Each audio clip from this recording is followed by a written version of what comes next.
નો જે આખો પ્રશ્ન છે એ છે ભારતીય આર્યના વિકાસના વિવિધ તબક્કા ઈસવીસન પૂર્વે 1200 થી ઈસવીસન 1100 એના મહત્વના અને ભેદક લક્ષણોનો પરિચય તમારે કરવાનો છે। એટલે આને આમ ટૂંકમાં કહું તો ભારતીય આર્યની વિકાસ રેખા।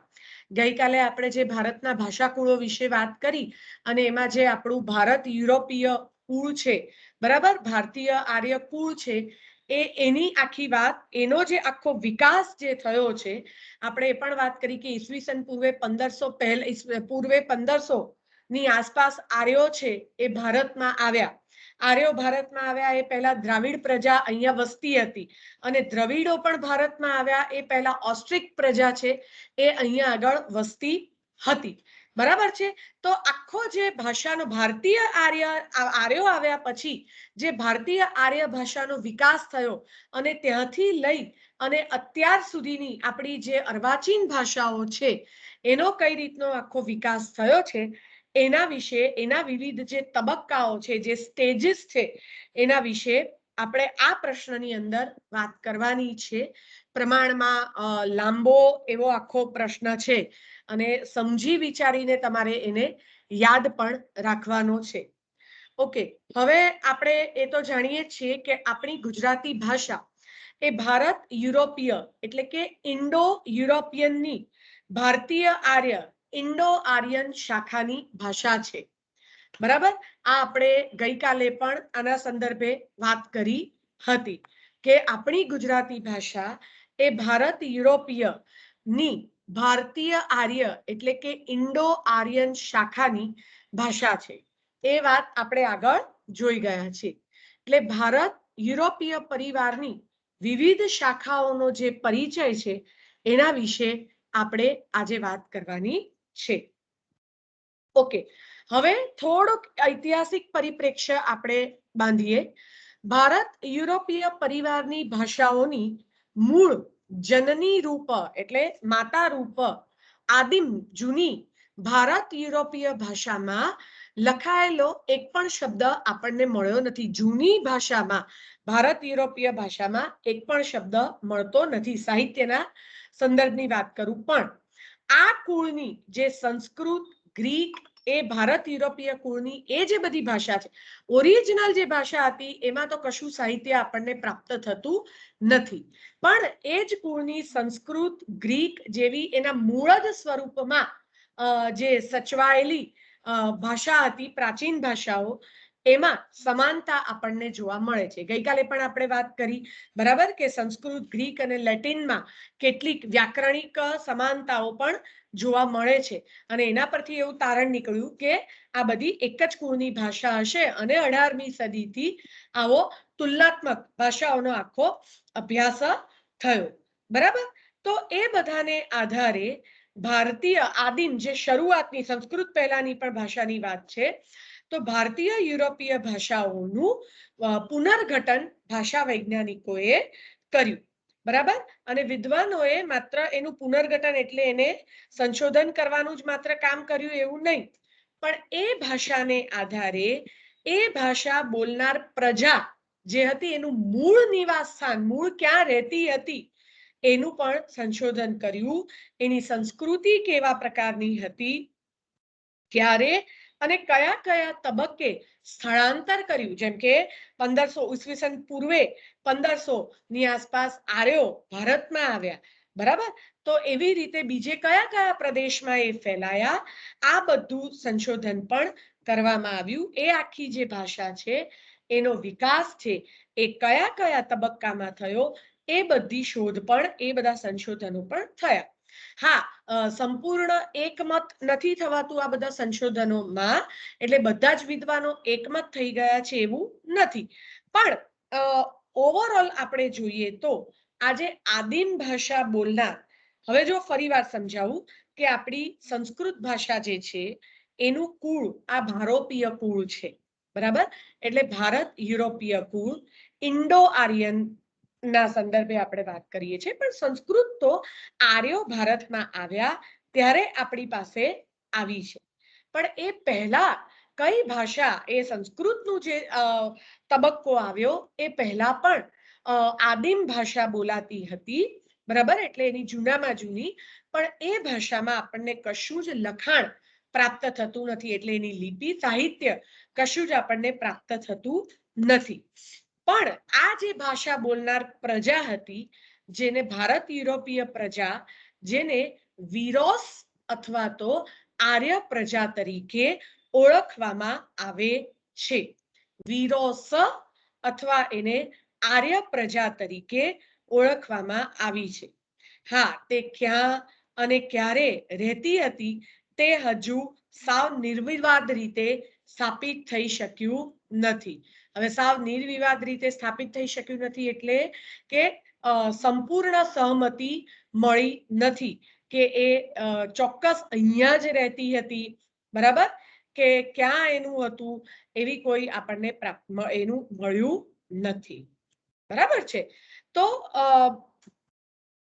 આપણે આગળ વધીએ કે લગભગ ઈસુની 3000 વર્ષ પૂર્વે, એટલે ઈસવીસનની જે આપણી આ અત્યારે ઈસવીસનની 21મી સદી ચાલે છે, બરાબર, તો એવી ઈસવીસનની 3000 વર્ષ પહેલાની, એટલે ઈસુની સદીની પણ 3000 વર્ષ પહેલા આદિમ ભારત યુરોપીય પ્રજા એશિયા માઇનરમાં, એટલે અત્યારે જેને આપણે તુર્કિસ્તાનના કાળા સમુદ્ર, ઇજિયન સમુદ્ર અને ભૂમધ્ય યુરલ પર્વતમાળાઓ સુધીના કોઈ ભાગમાં, એટલે તુર્કિસ્તાન બાજુનો જે આખો પ્રદેશ છે, બરાબર, એના સમયે એ પ્રદેશમાં અથવા કિર્ગિઝના મેદાન, આના માટે આપણને થોડીક ભૂગોળ પણ ખબર હોવી જોઈએ.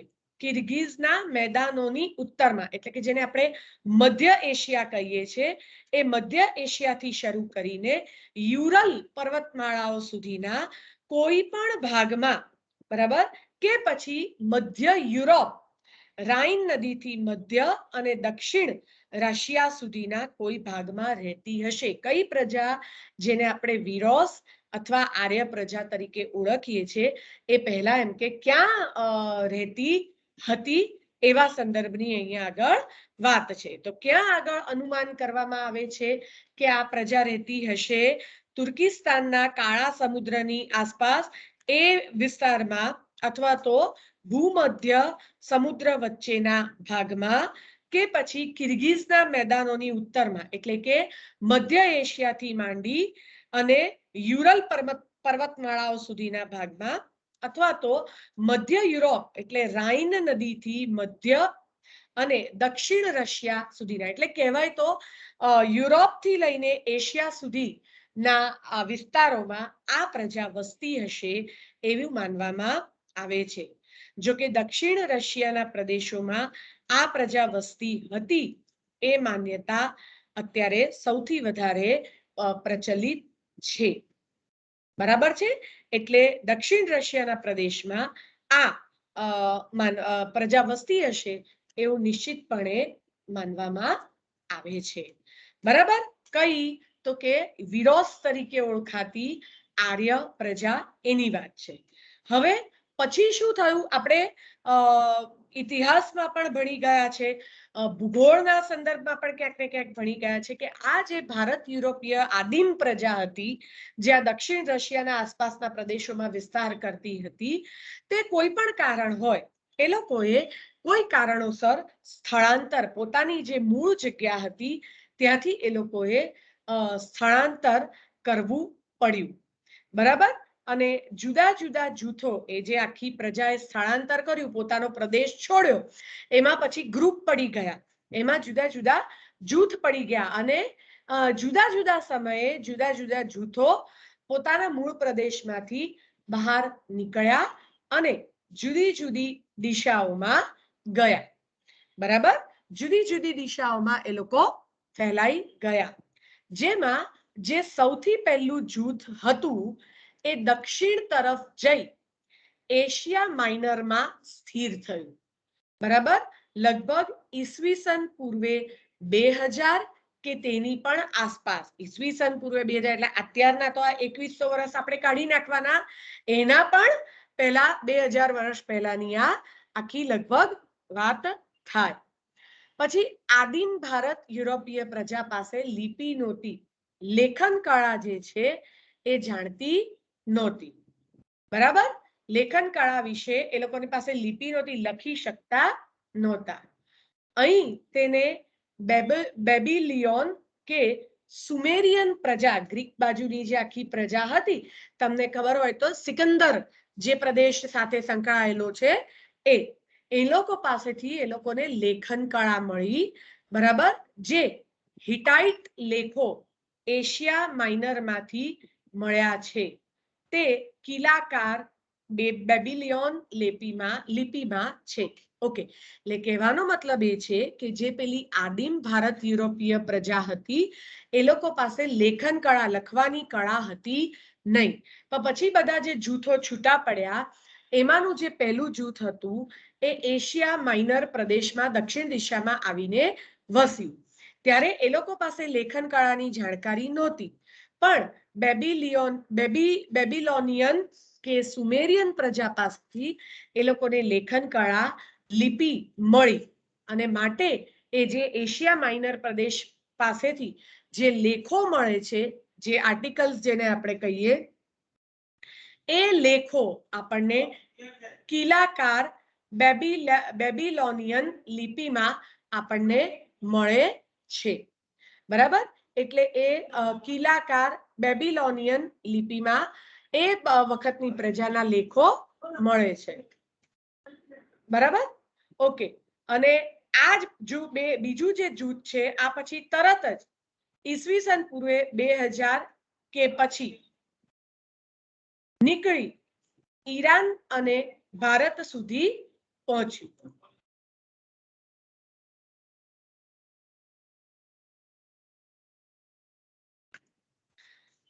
બરાબર, પછી જે પહેલું જૂથ છે ક્યાં સેટ થયું તો કે દક્ષિણ બાજુ એશિયા માઇનર પ્રદેશમાં જઈને વસ્યું. પછી જે બીજું જૂથ છે તરત જ લગભગ ઈસવીસન પૂર્વે 2000 પછી કે તરત જ નીકળીને ઈરાન અને ભારત સુધી એ પહોંચ્યું. બરાબર, અને આ જૂથ પણ એશિયા માઇનર અને મેસોપોટેમિયા, એશિયાનો જે આખો પ્રદેશ છે એટલે એશિયા માઇનર અને મેસોપોટેમિયાના આવે. તમે મેસોપોટેમિયા બધું છે ને, તમે નકશો જોશો એશિયાનો તો તમને ખ્યાલ આવશે. તો એશિયા માઇનરના પર્વતોમાંથી ઈરાનના અખાત સુધી અને યુફ્રેટીસ અને ટાઇગ્રીસ નદીઓ વચ્ચેના માર્ગે ઈરાન અને ભારત તરફ એ જે બીજું જૂથ છે એ છૂટું પડ્યું હતું એ ત્યાં આગળ ગયું એમ કેટલાક લોકો માને છે. તો કેટલાક એમ માને છે કે બલ્ખને માર્ગે ભારત તરફ જતા આર્યોનું એક જૂથ મેસોપોટેમિયા તરફ વળ્યું હશે, એવું પણ માનવામાં આવે છે. પણ મૂળે આ જૂથની મેસોપોટેમિયામાં પણ ઉપસ્થિતિ નકારી શકાય એમ નથી. એટલે મેસોપોટેમિયાના પ્રદેશમાં પણ આ જે બીજું જે જૂથ ભારતીય આર્યનું છૂટું પડ્યું મૂળ પ્રદેશમાંથી એ ત્યાં પણ ગયું હશે. અને આ જૂથના લોકો એ આર્ય પ્રજા તરીકે ઓળખાયા. બરાબર, હવે આપણે જે વાત કરીએ છીએ, બરાબર, એ હવે આપણે ફરી પાછા જઈએ ત્રીજા જૂથ વિશે. આપણે પછી આ આર્ય પ્રજા વિશેની વાત કરવાની છે આ બીજા જૂથના સંદર્ભમાં. પણ થોડીક આ હું જે છે એ ભૂમિકા બાંધું છું અને પછી એના તબક્કાઓ વિશે આપણે વાત કરીશું. પછી એમાંથી જે ત્રીજું જૂથ છૂટું પડ્યું જે મૂળ આદિમ પ્રજા હતી, તો એ જે ત્રીજું જૂથ જે છૂટું પડ્યું છે એ બાલ્કન પ્રદેશોમાં એડ્રિયાટિક, ઇજિયન અને કાળા સમુદ્ર વચ્ચેના દ્વીપકલ્પીય ભાગમાં, બરાબર, છેક દક્ષિણ ગ્રીસમાં ઈસવીસન પૂર્વે 1200 થી 1000 ગાળામાં સ્થિર થયું. બરાબર, એટલે પહેલું જૂથ છે એ દક્ષિણ તરફ જઈ એશિયા માઇનરમાં સ્થિર થયું. બીજું જે જૂથ છે એ મેસોપોટેમિયાના પ્રદેશમાં અને ઈરાનના અખાત સુધીના, એટલે કે ભારત અને ઈરાન બાજુ એ વળ્યું. ત્રીજું જૂથ છે એ દક્ષિણ ગ્રીસ બાજુ એટલે કે યુરોપ બાજુ એ ગયું અને આ જૂથના લોકોની જે પ્રજા હતી એને હેલિન પ્રજા તરીકે ઓળખાય છે. બીજું જે જૂથ છે એ પ્રજા આર્ય પ્રજા તરીકે ઓળખાય. આ જે ત્રીજું જૂથ જે છૂટું પડ્યું એની જે પ્રજા છે એ હેલિન પ્રજા તરીકે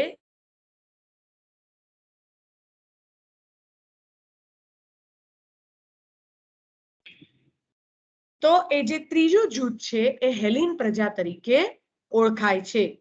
કીટમાંથી મળેલી તકતીઓનું એક અર્થઘટન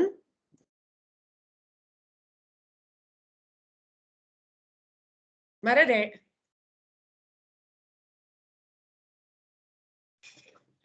તો આ જે હેલિન પ્રજા હતી બરાબર એ ત્રીજા જૂથની જે પ્રજા હતી એ હેલિન પ્રજા તરીકે માનવામાં આવે છે અને જે ગ્રીસની તળભૂમિમાં પહોંચી ગઈ હોવાનું માનવામાં આવે છે.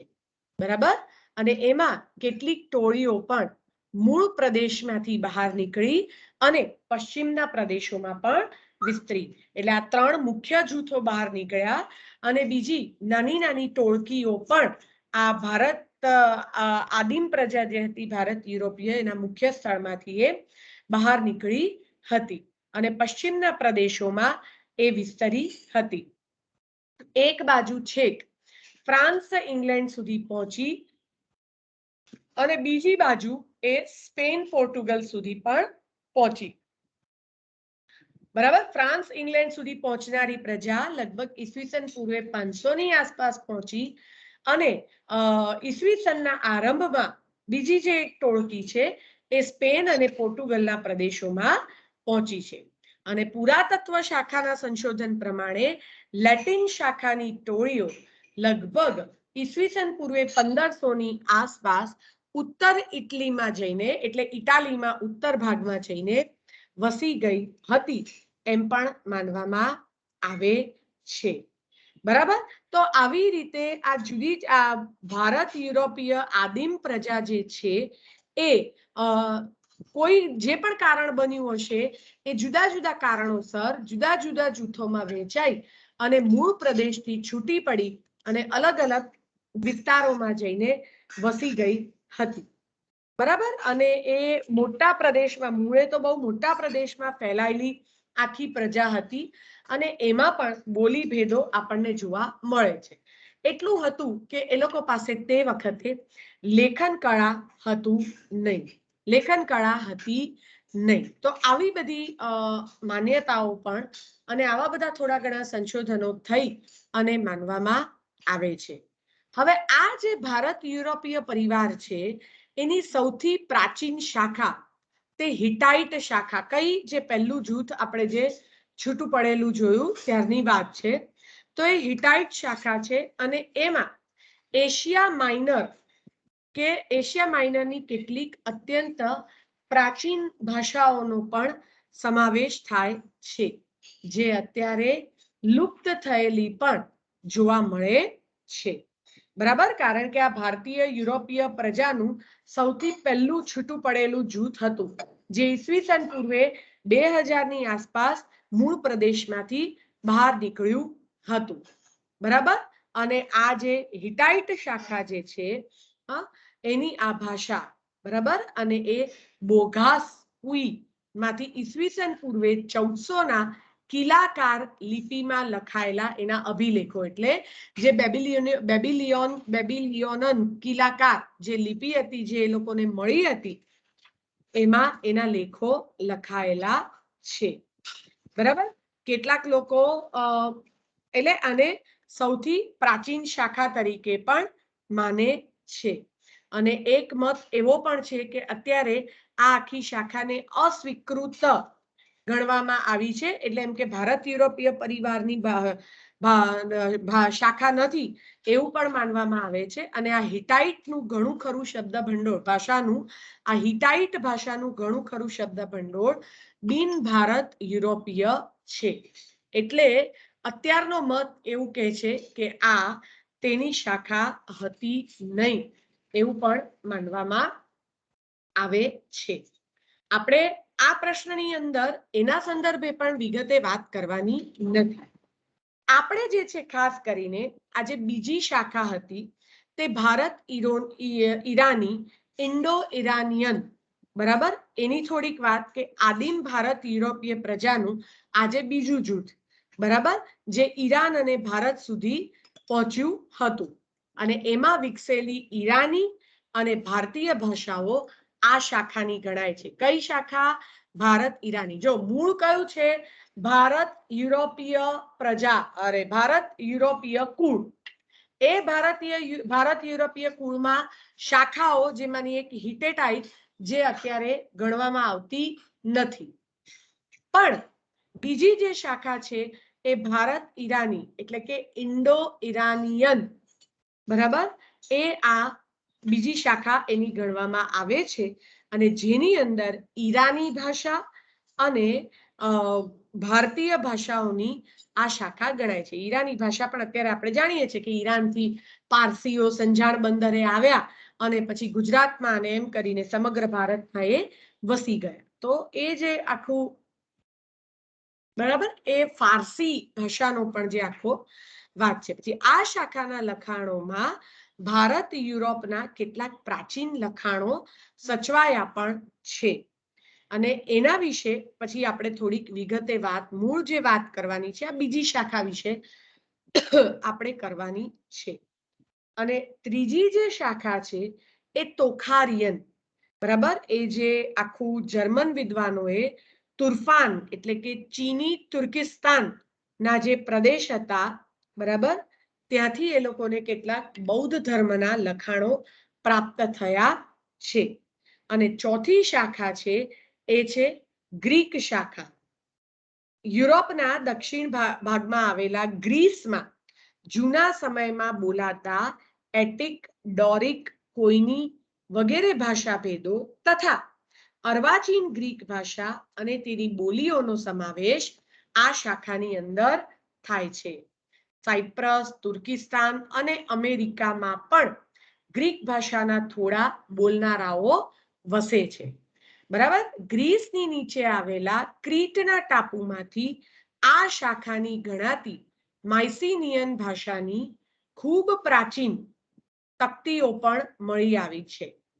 પછી પાંચમી શાખા છે એ એલ્બેનિયન શાખા છે, જે યુરોપમાં એડ્રિયાટિક સમુદ્રને પૂર્વ કિનારે આવેલા ગ્રીસના ઉત્તર ભાગમાં આવેલા એલ્બેનિયાની ભાષા છે. છઠ્ઠી જે શાખા છે, બરાબર, એ ઇટાલિક, જેમાં લેટિન કે રોમન્સ પ્રાચીન ઇટલીમાં બોલાતી અને આજે લગભગ લુપ્ત થઈ ગયેલી અને લેટિન કુળની આ પ્રાચીન ભાષા છે, જે ખાસ કરીને Portugal, Spain, France, Belgium, Switzerland, Italy, Sardinia આ બધામાં બોલાય છે, બરાબર. પછી સાતમી જે શાખા છે તે બાલ્ટો સ્લાવોનિક એ નામની બે પ્રશાખાઓ આની અંદર આપણને જોવા મળે છે, જેમાં એક બાલ્ટિક છે જે આજે લુપ્ત થઈ ગઈ છે અને બીજી છે જૂની પર્શિયન તરીકે જેને આપણે ઓળખીએ છીએ તે. આઠમી શાખા જર્મેનિક, જર્મન, ડચ, ફ્લેમિશ, ઇંગ્લિશ વગેરે ભાષાઓનો એમાં સમાવેશ થાય છે. નવમી શાખા છે કેલ્ટિક, બરાબર, અને 10મી શાખા છે એ આર્મિનિયન, જે એશિયા માઇનર અને દક્ષિણ કોકેસસના વિસ્તારમાં બોલાતી ભાષા હતી. આ 10 શાખાઓ, આ તો ખાલી મેં તમને માત્ર માહિતીના સંદર્ભમાં આખી વાત કરી છે.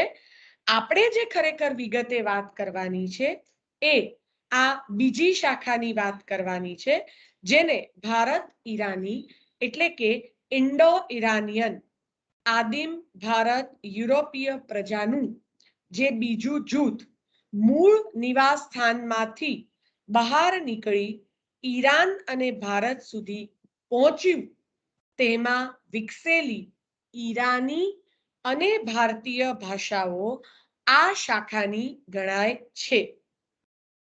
આ શાખાના પ્રાચીન લખાણોમાં ભારત યુરોપના કેટલાક પ્રાચીન લખાણો સચવાયા હોવાનું તુલનાત્મક એટલે તુલનાત્મક અભ્યાસ માટે પ્રાચીન લખાણો બહુ ઉપયોગી છે.